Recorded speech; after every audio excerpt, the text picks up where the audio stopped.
What's up, everybody? Welcome back to another amazing podcast with my beautiful wife, Krystal Galindo, on the Be Legendary podcast. Yes, you did notice a change.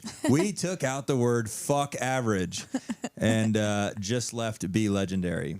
While I still love the fuck average, Be Legendary way of living, it was a little bit abrasive, and I think it could alienate some folks that don't value the word fuck like I do. So we took it out, and we are now the Be Legendary podcast with Josh Galindo and Krystal Galindo. Thank you. My mom can listen to it now. That's right. See? Kiki can listen. We call Krystal's mom Kiki. Yeah. She used to lend me money on house flips, and I would call her the Bank of Kiki. My dad's included in that, but he's a secret partner. Right. He was a silent partner, literally. Silent. That's the word I was looking for. How are you today? I'm good. So I have some really bad news. Okay. So, you know, it makes me feel really nice when you tell me that I'm beautiful, right? Yes. So I realized today that there's one person that when they tell me I'm beautiful, I hold it higher than you. Jagger. No. Beckham. No. When Dr. Brete says my blood work is beautiful, that goes a little bit further. I would expect it to. That's great. Yeah. That was a big appointment for you today. Yeah. It's a big appointment for you every day. Or every time. And every time it gets pushed further out, which is a good thing. But it's like, you know, it's like almost like, you know, when you're pregnant and you get ultrasounds and if you got them, like when you're high risk, you get them like every couple of weeks, and it's just a peace of mind.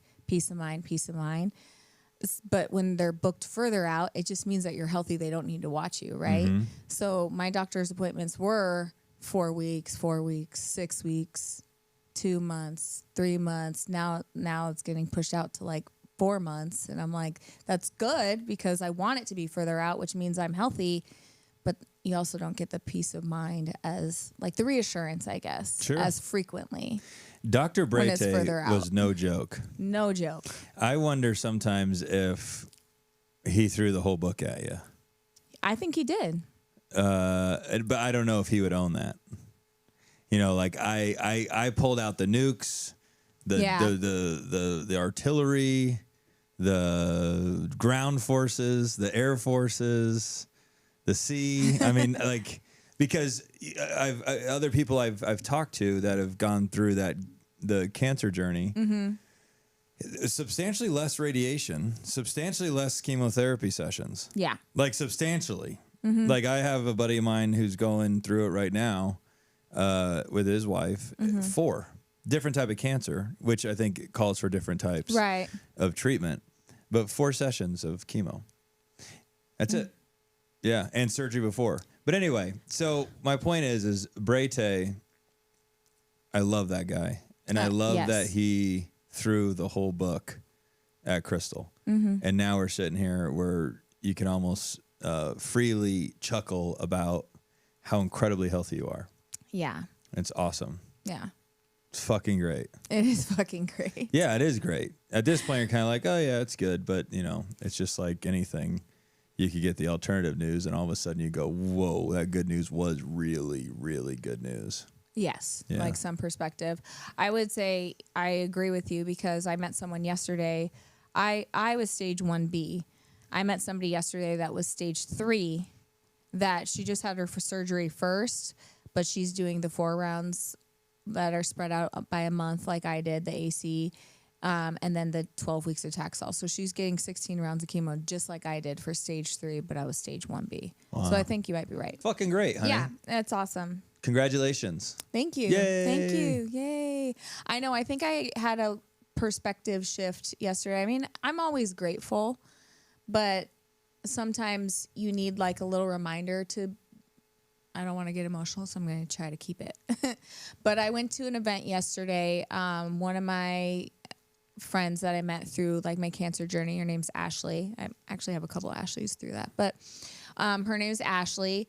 And she got invited to this like day in the life event by the host was Dr. Jen Welters, and she's the first NFL female coach. Like that, I don't know which team it was for. I think it was the Cardinals or... Doesn't matter. Doesn't First matter. NFL female coach. So she hosted an event here in Las Vegas because of Super Bowl weekend. And it was like teaching women the sport of football because women can play football too. Not women like me, but other women can. So it was a cool opportunity. I definitely was extremely nervous. I didn't want to go, but I was like, if Ashley could pick 2 people to go, she picks me. I should go and I should get like out of my comfort zone and I should go to this thing.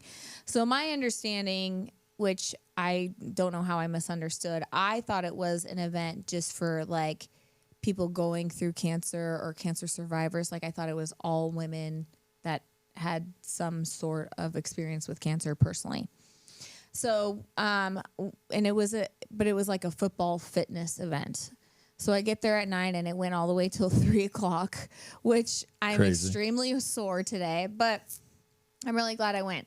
But my moment of realization, I kind of went on a rant there, but at the beginning, one of the volunteer coaches that was there for the event, she still shaved head and everything, just finished chemo. So she just like is officially cancer free and is a survivor. So they were honoring her at the event, and they asked out of 150 people there to raise your hand if you are also a cancer survivor. Me, thinking I'm at a cancer survivor event, I'm raising my hand expecting to see the whole room raise their hand, and there was like 6 of us. So I was like, whoa, okay. Like that was just, I'm isolated. yeah, and then I felt like people could like see me, and I'm like, oh my gosh, I wouldn't have raised my hand that high, you know. Anyways, and then they asked the room, okay, so those are, you guys are the survivors. Like they honored us or whatever. It was really sweet. And then they asked the room to raise their hand if they've lost somebody to cancer, and the entire room raised their hands. And to me, I was like, I am so lucky and grateful to be able to raise my hand as a survivor and not being one of the ones that's like, I mean, I've lost people to cancer too, but like that just shows how many people have lost. Not won that battle. Yeah. So anyways, very grateful. Didn't expect to cry there. And then at the very end, they brought all of us to this front in front of everybody and to honor us for being survivors. And then they had 2 medals. And they told like the 2 survivor coaches to pick the one of us to give a medal to, and I got one of them. And I was really strong, and then I got in the car and I started crying. And I called you. I was like, please call me back. Yeah, you fucking scared me. I'm sorry. Anyways, so that was I think I needed that yesterday as like a gratitude check. Not that I ever take it for granted, but to be in the feeling of gratitude, because there's a lot of negative that come with after cancer. So That's right. It's almost harder than chemo itself. Yeah, it's a never-ending It is journey. harder than chemo itself, I'm going to be honest. But that was a good gratitude check. Well, I'm glad you got to experience it. Thank you. I said that you should be honored. You should be, every one of these females that go through this should be honored. I think it's something very similar to like serving in the military. Like forever, that person should be honored. Yeah. It's a unique experience that the masses don't go through, and it's a challenging experience thereafter. And as civilization that honors the strong and the brave, and absolutely should be honored. You should be honored till the day you die, and you will be, because I think generally speaking, society understands it as I just described it. Yeah. Well fucking done. Thank you. Thank you.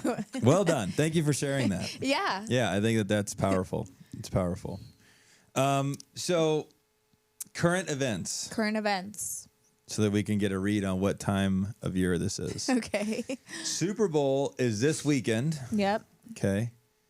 And it's here. Nevada caucus took place last night. Yes. And I committed to voting. Right. And which we dropped Beckham off at practice at 5:30, and we had to be back there at 7. We had an hour and a half to vote, Yeah. which should be plenty of time. right. So we leave. We run over to Goolsby, which is a elementary school by the house. You would think that's where the logical place would be to vote. Yeah, that's where we voted before. Right. So you would think that's where you'd vote for caucus. And then it's empty and it's dead. So we fly over to Vasiliades, that direction, and anticipating going to that school.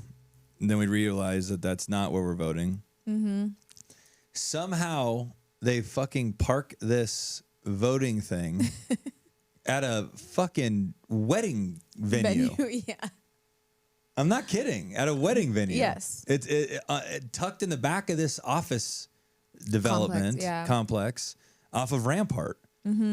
Thank God the appropriate folks that were there to vote are tenacious motherfuckers because there was 1,500 to 2,000 people standing in that line. In line, outside, freezing cold. Freezing ass cold. Like it snowed yesterday morning. Yeah, yeah, it did actually. I heard that up at Suncliffs in Sun City. Colin told me it was snowing. But it's just the most fucked up system. And then it's an hour and a half. Yeah. To smash all these people into it. Yep. What they keep talking about is that I believe you should be required to have an ID to vote. Yeah. And it should be considered a national holiday.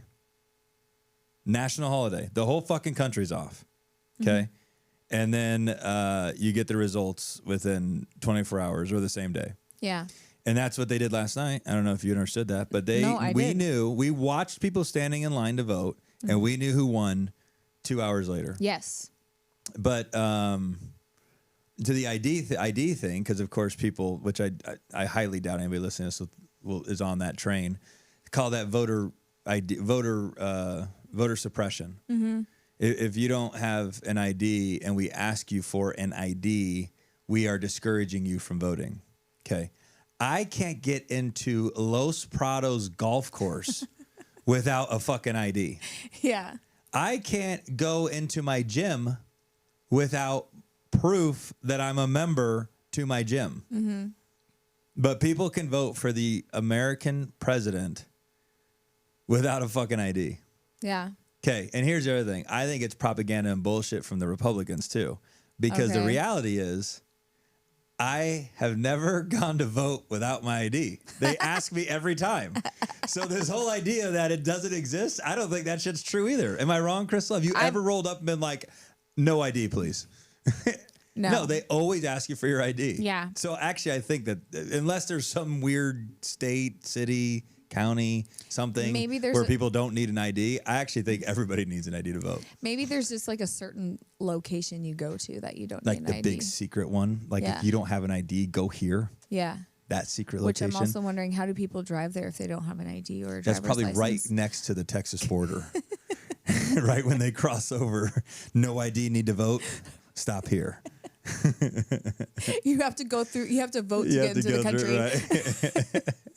And there's two candidates. One's none of the above, and the other one's the obvious. Other right. One's other, and one's Anyway, I just thought that was fun to talk about. Yeah. It's a little hot topic-y. It's spicy, and let me just be honest. There are a lot of dumb fucking Republicans out there that do a lot of dumb shit, and I think the whole fucking system's corrupt. And I think there should be term limits so that these politicians on both sides can't get impregnated. That can't be their life's work. Can't be impregnated with having to do favors forever. If your only job as a politician is to scratch this person's back, which is technically what politicians are there to do, serve the people. Right. Unfortunately, they've just narrowed the people down to the people that actually donate. Right. That's the problem. Right. And so those are the only ones that they're paying attention to. So if their job is to scratch those guys' backs and, they're in office, they end up having to just scratch backs forever, do favors. And so that's why term limits, you'd get a fresh batch of people in there every time that wouldn't have all this baggage. But when you're fucking serving 40, 50 years in politics, you're telling me you haven't been doing favors your whole life? Oh. For that elite group of people that donate? Yeah. It's just crazy. I was watching the Vladimir Putin Tucker Carlson interview. Yes, I know. I kept trying to talk to you. You were in the car, and I kept saying stuff, and I'm like, wow, he's really just ignoring me. Like, what is he mad about? And then I realized your headphones were in. I'm like, okay, fine. Yeah, sorry, bub. I was fried last night. I know. So that interview is very interesting. One, I think Putin is forget Putin's how he runs his country. I don't have a fucking clue. I'm not that educated. But watching Putin talk, very, very, very methodical and intelligent on how he communicates. Tucker would try to get him to answer another question because he would go off on a tangent answering one question. So Tucker would stop him. Hey, okay, but that doesn't answer my first question. He goes, I'm still answering your first question. So allow me to finish. Oh my God. I was like, damn, that was a good line. Yeah. Okay. It was very unopinionated. He would use the terms like that was the outcome of the conversation. Not like, well, I was all fucking riled up over it. Yeah. He goes, and that was the outcome. There was a lot of things that I was taking away. Forget the politics and the bullshit away from it. Like, ooh, that was really high quality communication skills. Obviously, the guy's been in power for 20 plus years in Russia. Right. He's got to do something right because I'm sure there's people that could smoke his ass if he didn't do it right. And so he's got to be very, it was very interesting. Anyway, do you remember I think I was renovating Pinehurst in Bryanhead. Okay. And I was driving back and forth a bunch, and I was listening to podcasts around Putin and around the war in Ukraine and what was that all about and how it started, because that was the beginning of when it started. Yeah. And I remember feeling like I had the inside scoop. I was telling everybody, let me explain why this has happened. Right. Is when the Soviet Union collapsed, and some history buff will probably try to check me here, which is fine because I'm not a history buff. The Soviet Union collapsed or disassembled. NATO came in and started picking up all the Euro countries. And then there was an agreement in writing that NATO would not continue to expand after the Soviet Union collapsed. Like, hey, you can have these 5 countries and they can all be part of NATO, but no more expanding. Okay. And fucking sure enough, and it was in writing in like the 80s or whenever the fuck this happened. Okay.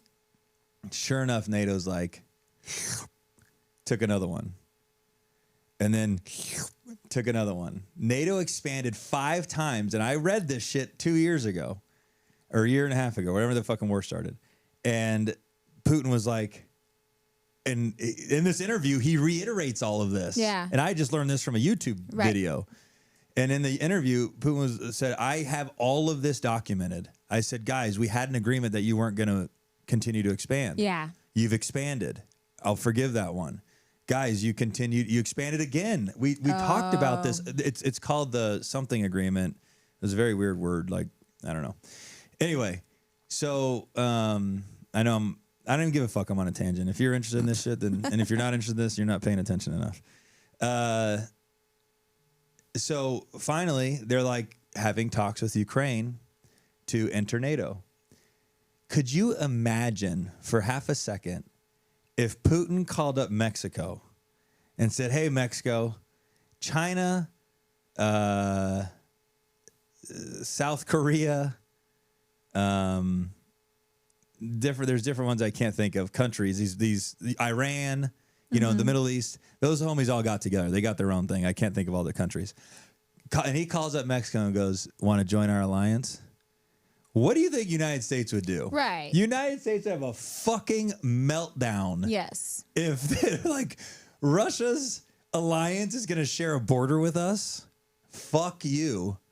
And I don't know what we would do. I don't know if we would go and take over Mexico or if we would go to fight with Russia. But we would freak. Yeah. As an example of that, when the Cold War was happening and Russia stored nukes over in Cuba, that's why they freaked over there. And that wasn't even fucking touching our border. Yeah. Anyway.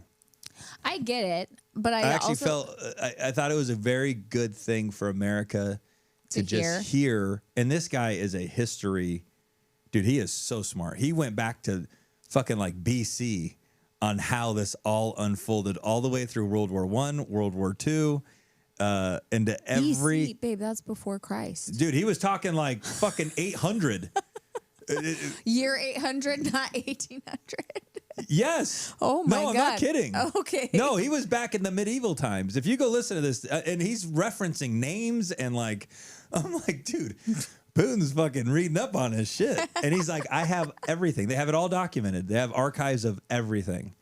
And he wasn't trying to make a case for himself because that would be a point of weakness, which it was really interesting to watch that none of this came from a space of weakness. And he didn't give a fuck.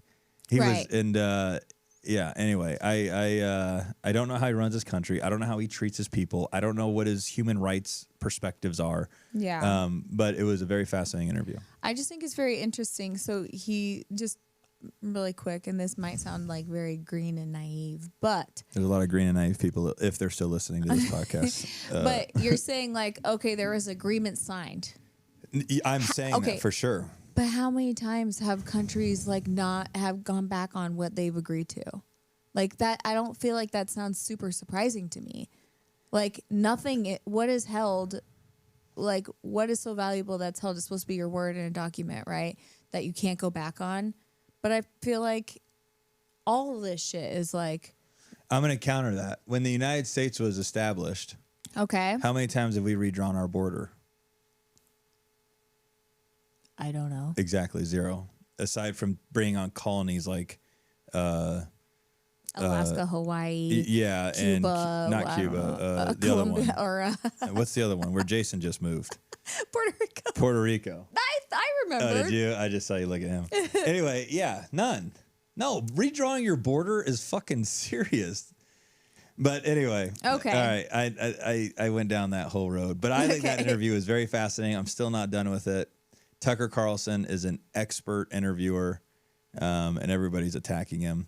I heard he almost couldn't get on a plane to get back. Like the From Russia? different politicians were trying to trap him over there, basically. It's all so fucked up. Yeah. Anyway, all right, so that's our terrifying. politics. Biden or Trump, Krystal? Other. No, I'm just joking. Other. Not Did you hear Biden. Nikki Haley lost to Other. You told none me of that the above last night. candidates? It's fucking classic. That's pretty funny. Yeah, I think Trump's going to win by a fucking landslide. I think he's going to win too. Here's the and thing. if he doesn't, I think they're going to fucking go nuts because it's going to be the most obvious cheat ever. I feel like everybody has their opinions and they don't like Trump, but it's like if you're voting for Biden, you're saying that you like Biden more than Trump, and that's definitely not where I stand. I support and agree, and I'm going to be fair and honest here. I think if there was a third candidate that was in alignment with my values, Trump and Biden, I'd vote for the third candidate. I know. Who was that guy that ran? Vivek. No. Oh. That ran every year. Ross Perot. Ross Perot. Yeah, our boy Ross. This was his year. This was his year. He might have got in. He's old enough. Or Bob. There's another one. Bob something. He had a bad hand. Anyway, because to me, I think Trump's is very divisive. Yeah. He's very polarizing. So people either love him or they have a fucking mental meltdown around him. And not like, I don't care for like Biden's policies. Like I could just say that and move on with my day and it wouldn't debilitate me. Like if you say the word Trump in front of people, they have a mental there's emotion there. Malfunction. Yeah. And it could like put them into a state of cardiac arrest. Like it's so fucking bad. And to me, if a politician provokes that kind of behavior in our society, then I'm cool not having him. I'm cool not having Trump. Unfortunately, the reality is going to be Trump or Biden. Yeah. Or the fucking, Anyway, so, I thought we'd talk something a little controversy. Yeah, you know me in controversy. But I'm a fair thinker. You know, I wasn't a big fan of the stuff. I don't give a shit about your personal preferences. Like, I don't give a fuck if you want to be a guy, if you want to be a girl, if you are attracted to the same sex, religion, abortion. I have no opinion on all that stuff. I love all human beings, honestly. The only opinion my thing is don't inject that shit on my kid when he's 8. Yes. Actually, all of my kids, 4, 6, 8, and 10.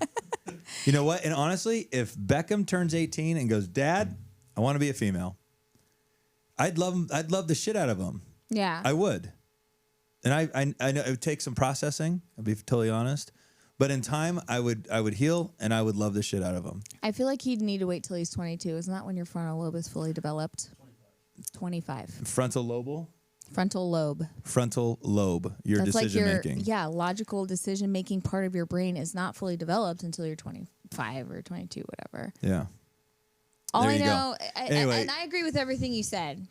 I can't get on board with like the furry thing. That does not work for me. Schools allowing kids to come to school. His school shut it down. They actually were. Remember, they wore tails. They were wearing tails to school.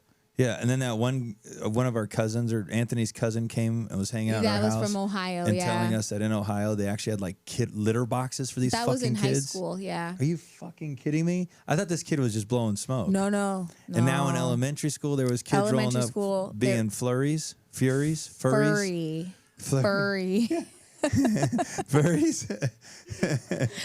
They're also snowflakes. How fucking bananas is that shit? Yeah. No, but Beckham said they shut it down. Yeah, I bet. I'd pull my kid out of that school if they had a fucking cat box for kids. Homeschooling? No. Nah, I'm not into it. Here's what I'm going to say. I see all of the logic under the circumstances that we're under. You can only protect your kids for so long, though. Like, what does that mean? When they turn 18, then they're out in the world and then they're shell-shocked? Oh, like, yeah. Could you imagine? You've been, like, hidden and blinded by, like, your parents. And that's the other thing. Everybody can do what's best for them and what's best for their kids, but I think what's best for our kids is not homeschooling because they are independent. They like Beckham will go to somewhere to watch a football game and he'll be sitting with like Antho and not his friends. Right.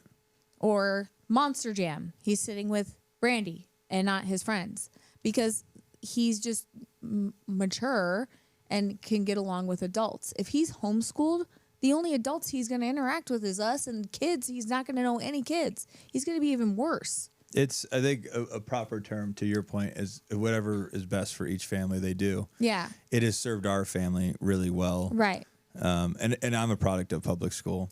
And do I think that the schools are not what they were when we went? 100%. They are not. 1,000,000%. And that's the only reason why I kind of want to go the private school route is only not because of status or anything like that, because I was fine in public school, but public school is not what it was. Yeah. Sometimes when I'm on like X or Twitter, whatever you call it, and they have these fucking fighting videos, dude, I'm like, I would be like so hurt and saddened if I saw someone assault Beckham like that. And I would also be equally hurt and saddened if I learned that Beckham assaulted somebody like that. Oh, yeah. You know, like it is nasty. Like when we would get into fights in high school, it did not look like the fights today. It was a very different vibe. It was like a few punches and maybe a scuffle on the ground and teacher was there. There's like a lot of anger. Yeah. Now they're like throwing desks and then you got 50 kids recording it and then you're embarrassed across the internet. And they don't get in trouble, so they can kind of do whatever they want. But at Silverado last week, there was a stabbing in a fight. Someone got stabbed. Yeah. That's where I went to high school. Yeah. We were carrying knives and shit in high school. What the fuck? I don't think I would have ever stabbed anybody. What is wrong with you? I've pulled out a knife before just to intimidate, and I thank God it didn't escalate. You pulled out a knife on someone? Yeah, behind Act 3, oh the movie theater on Fort Apache and Sarah. It worked. They didn't want anything to do with it. If I had a knife, I'd be like, and it ended up getting used on me. They would literally physically get it away from me. That was how I got expelled from 6th grade, as I had a knife. Actually, Marcel pulled out a knife, and we scuffled, and I ended up with the knife, and then the teachers came out, and I got expelled. It was a butterfly knife. It never even got opened. It was just, it was like a dumb, two uneducated physical people scrapping. That's at least how I recall. Well, with that said, I would want to keep my kids in a bubble, but that just wouldn't serve them. Yeah, I don't think it serves them. The problem, what I think is a value with these kids is that when they go through emotional trauma under 18, they can learn to get themselves out of it. It's not my duty to run up to my kids and go, "You're experiencing trauma? Let me fix it now." It's my duty as a parent. This is how I look at my kids. I'm watching him struggle. I'm watching him experience trauma. I need to allow that to just process, but I'm supervising it. It's almost like supervising someone while taking drugs or a therapy session or something like that. It's important that if it gets to a point where he falls into deep depression, he can't figure out how to get himself out, whatever. And if something really catastrophic happens, that's my moment to step in and say, okay, let me help guide you through this. But the best coping mechanisms are the ones that are taught to yourself by yourself. Mm-hmm. You know what I'm saying? Like when we discipline the kids, they feel whatever emotions they're feeling. It's not my job to reverse that right away, because then they're dependent on me to reverse those negative feelings that they're having. So I have to sit back, watch, process, and watch them work their way through it. And each time they do that under our supervision until they're 18, they've developed a very powerful muscle on how to process emotional distress. Yeah. No, I agree with you. I do. I also think that, like, we just watched that happen with Beckham at a soccer game. Exactly. Yeah. Yeah. Yeah. And that one, that's why I thought it was important. And I think we were on the same page about to vocalize it for the conversation.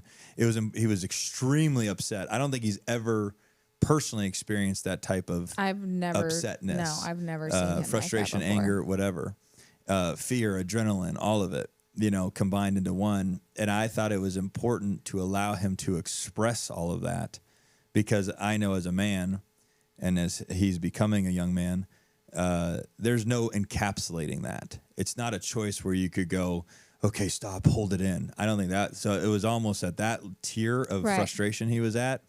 His only way to process that was to process that.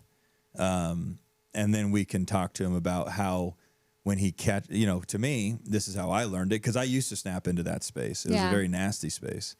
Not as an adult necessarily, but certainly as a young teen. The only way, it was funny. I actually remember where I learned to self-cope around that. Yeah. Actually, I'm going to go into it.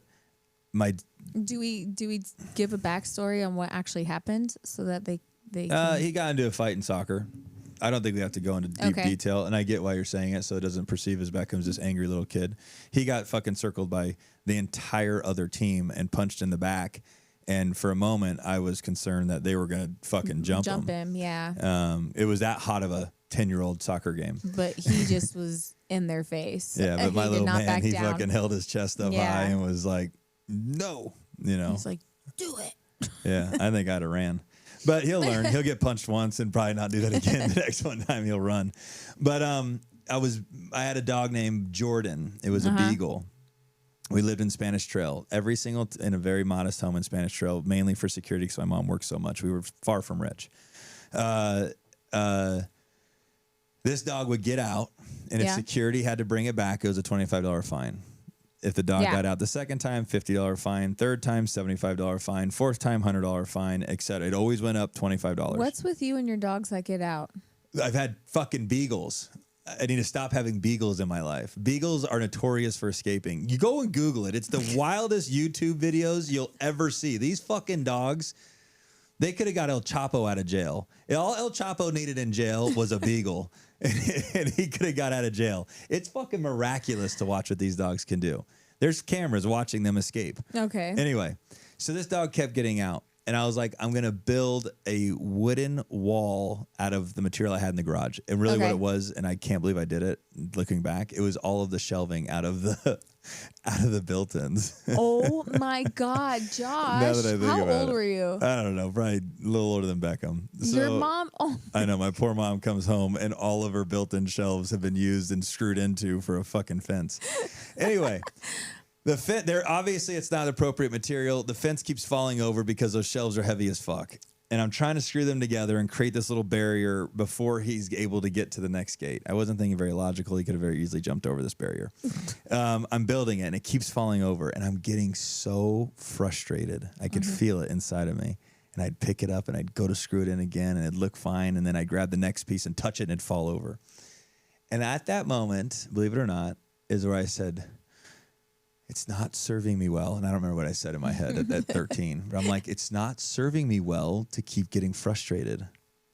It's not making it better. So stay calm. And that was the moment I remember learning that thought process. That's pretty good. Yeah.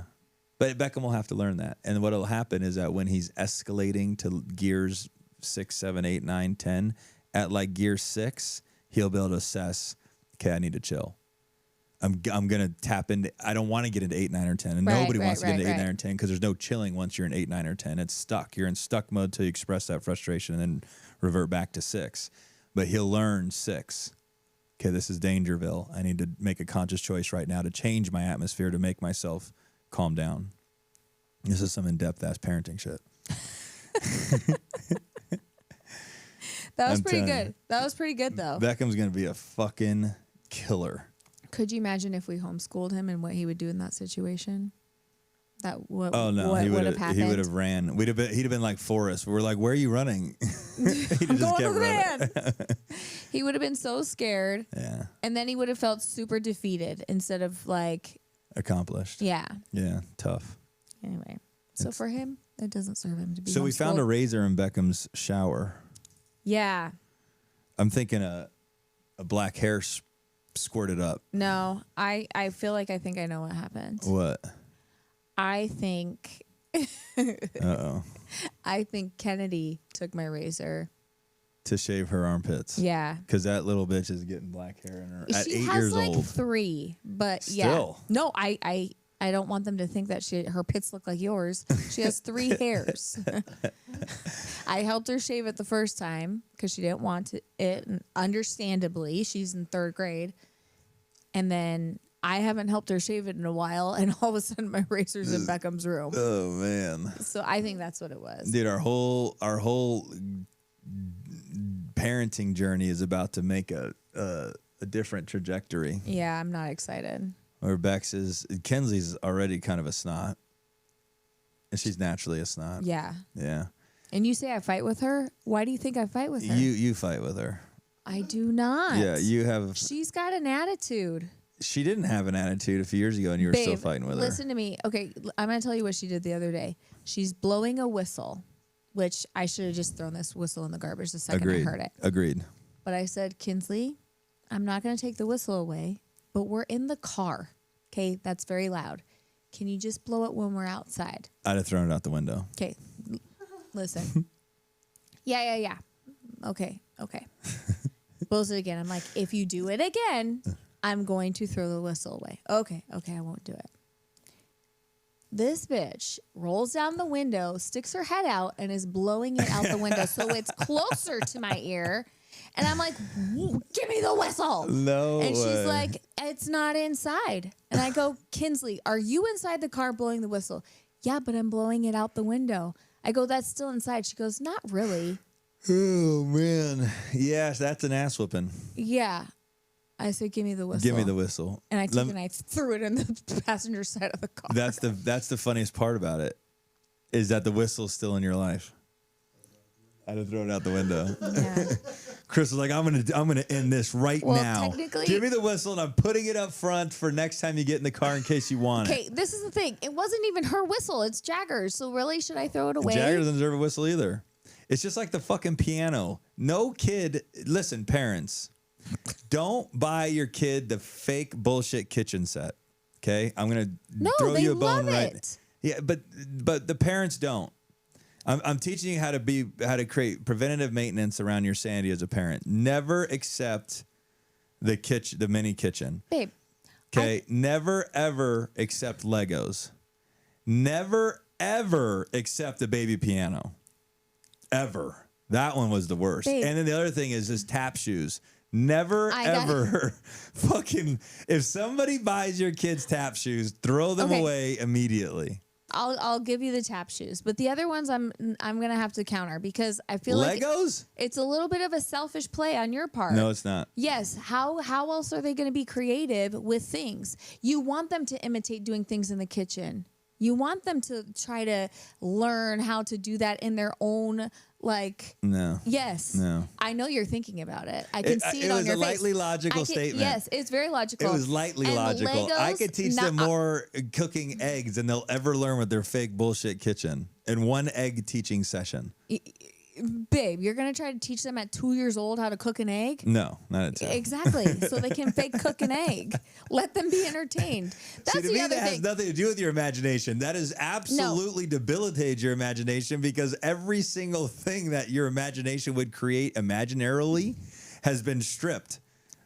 okay, here's the ladder too. Okay, don't give them any of those things to use their imagination. Yes.